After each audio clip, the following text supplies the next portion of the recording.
Having somehow learned that the famous Batman and Bruce Wayne were one and the same person, a man calling himself Jones persuaded Batman to go away with him under the threat of revealing his secret.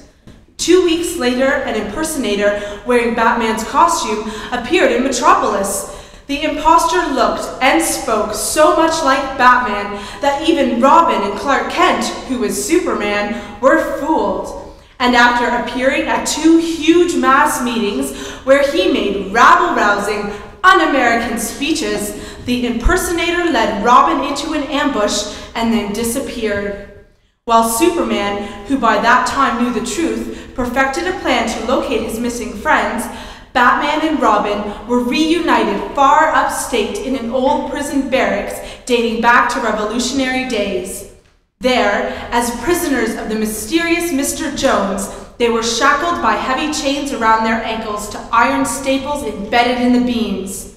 As we join them now, they are pressing their ears against a thin crack in the wall, which they have just overheard a conversation between Jones and a man he calls Ed, Batman's impersonator. Listen. Holy smokes, Batman! Jones said he's going to bring down the curtain on us tonight. Yes, I heard it, Robin. What are we going to do? Just wait here like mice? Got any good suggestions? Not even a bad one. Look, why do you... Hold it. Here comes Jones now. They're in here, Ed. Yep, here they come. Listen, Robin, if they come close enough for us to get our hands on them. I get it, Pappy. Good morning, gentlemen. I hope you're quite comfortable. Never felt better, Mr. Jones. We're crazy about your hotel, Jonesy, especially the sleeping accommodations.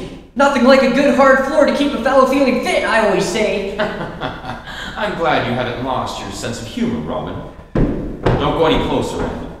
These chaps might forget their manners. Oh, come on. You needn't be shy. Yeah, step right up and shake our hands. Smart little punk, aren't you? Oh boy, come just a bit closer and repeat that, bud, Stay please. right where you are, Ed. You think I'm afraid of these guys? Grab him, Batman! Back, you fool, back! Missed him. Tough luck, chum. From here in, Ed, I suggest you forget your stupid bravado and do as you're told, or you'll regret it. You can say that again. Now, let's get down to business. Batman, I want you to do me a favor. Really, this ought to be good.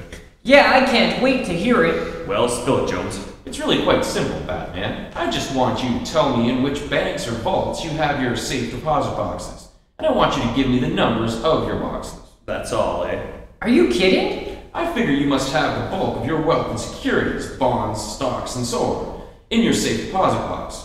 Since it was never possible for Ed or myself to follow you into the bank vaults, we couldn't learn just where your safety deposit boxes are, or their numbers, and Ed must have that information so as to not arouse suspicion of the vault guards. You understand? Sure, I understand, all right. But if you think I'm going to give you any of that information, you're crazy. And how? Maybe this will help you see things my way. Uh-oh. Put that gun down, Jones. Don't be ridiculous. This revolver's pointed at Robin, and at this distance I can't possibly miss it. Now, do you tell me what I want to know, Batman, or do I fire? Now wait. He's bluffing, Batman. You should realize by now that I don't bluff. Now I'll count to 3. If by the time I reach 3 you still haven't talked, Batman, it will be the end of Robin. 1. Don't tell him, Batman. 2. He's going to finish us anyway. Wait. I'll tell you. No. I thought you would. Don't, Batman. Don't talk. You know he's going to finish us anyhow. You heard him say so. I can't stand here and watch him shoot you, Robin. Of course not. Now, tell me, please. All right. Here it is.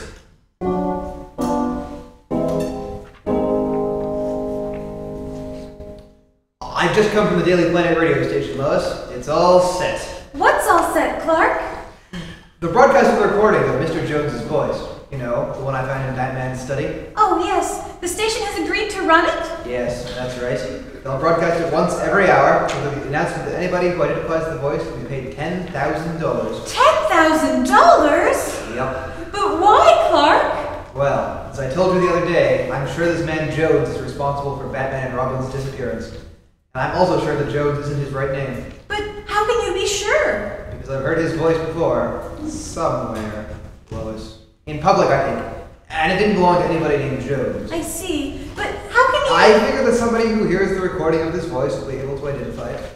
With a chance to win $10,000, practically anyone within reach of Planet Wavelength will listen. That's what we hope. But we're only a local station, Clark. Suppose Jones, or whatever his name is, hangs out, well, say 1,000 miles away and is known only out there. Taking care of that. This morning, I personally delivered copies of the recording to 500 radio stations in every part of the country.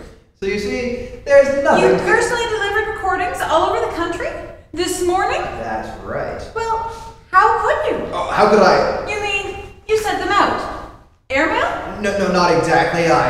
Clark, what are you stuttering about? I don't know. I guess I'm just nervous, Lois. About Batman and Robin, I mean. I'm sure they're in great danger. Yes, I'm worried too, Clark. Fantastic as it sounds, I'm beginning to believe you were right and that it wasn't Batman who made those un-American speeches. Oh, I'm positive it wasn't. If only. Uh-oh. What's the matter? 10:15. Time for the planet announcement. I brought this portable radio down so you could hear it. Oh, well turn it on. I am. There, listen.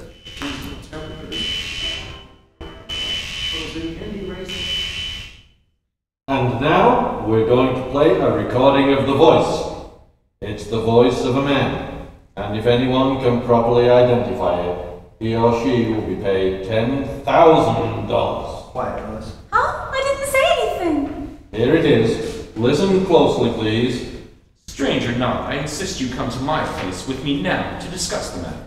That's Jones, isn't it, Clark? Yes. It's not a cock and bull story. What's he talking about? It doesn't make any sense. Oh, well, we cut out Batman's voice so as not to confuse anyone. Oh, I see. That's sheer nonsense, as you'll find out. Well, we're wasting time. I insist that you come away with me at once. There you are, ladies and gentlemen. Can you identify that voice? Well, there's $10,000 waiting for you if you can. That's all there is. Now, if only someone can identify it. Lois, before it's too late, it's our only chance to save Batman and Robin.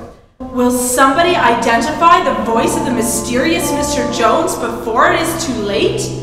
It is the middle of the afternoon, and in his office in the Daily Planet with Lois Lane, Clark Kent paces the floor anxiously.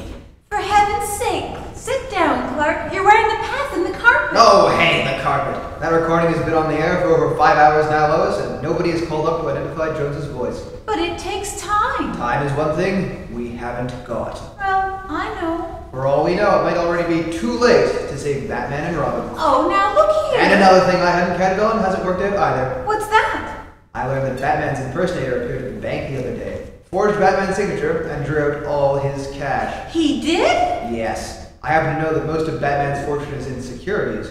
I don't know where he keeps them, but I left word to all the banks that if anyone... Oh, just a minute, Lois.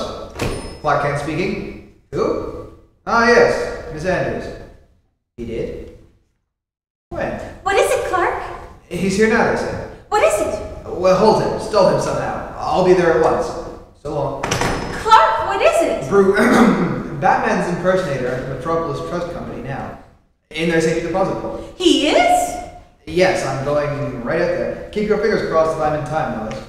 Rushing from his office to a deserted storeroom, Clark Kent swiftly strips off his business suit to reveal the blue costume and brilliant red cape of Superman. Up, and away! Hello, Miss Andrews. Where's Batman? Hello, Mr. Kent. Where's Batman? I don't see him. Well, he's gone. Gone? But you said... Yes, when he came up from the safety deposit vault, I tried to detain him, but he said he was in a great hurry. Where did he go? Which way? Well, I don't know. He left just after I called you, with his friend, Mr. Jones. Jones. Then it was... Batman's impersonator, just as I thought. Impersonator? What do you mean? Look, Miss Andrews, please call Inspector Henderson and tell her that the phony Batman just left here. But I don't understand. Please do as I say. Right away! I'll explain later.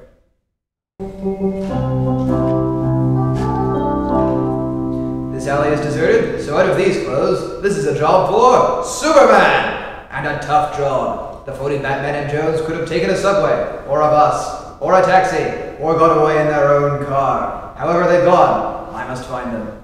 Here we are, all set. Up, and away!